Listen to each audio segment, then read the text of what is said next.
কাঁদতেছে, বলতেছে কাঁদেন কেন?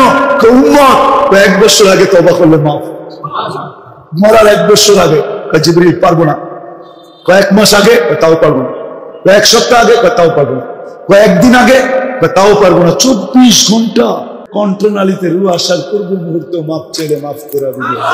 যে রাসূলের কারণে এটা পাইলেন, ওনার জন্য কি করলেন? শুধু মুখে বলতেছেন ইশক, তাহলে তো ওই কথাই সত্য হইল, বগল মে ইট মুহ মে শকফরি।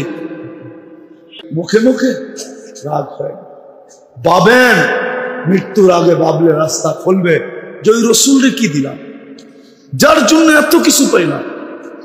কোন উম্মতকে এই কণ্ঠনালীতে রূহ আসার পূর্ব মুহূর্ত পর্যন্ত সুযোগ দেন নাই। আরে এই উম্মতরে তো কিয়ামতের দিনও সুযোগ দিবে। কারণে দিবে বন্ধুর কারণে। একটা দেখাইতেছি, বড়টা সবচেয়ে, এই উম্মতকে বন্ধুর কারণে কিয়ামতের দিন আমাদেরকে মাঠে দাঁড় করাবে না, পাশে পক্ষে স্টেজে দাঁড় করাবে। পাশে পক্ষে সাক্ষী হিসাবে স্টেজে দাঁড় করাবে। সুহাদা আলান নাস। উম্মতে মুহাম্মাদি, তোমাদের সাথে আমার এরকম ব্যবহার, একজনের গুনাহ দিয়া যদি সৌরজগৎ ঘোরা দাও, ব্যাক করে যদি উপরেও চলে যায়, হাত উঠাইতে দেরি, আমি মাফ করতে দেরি করব।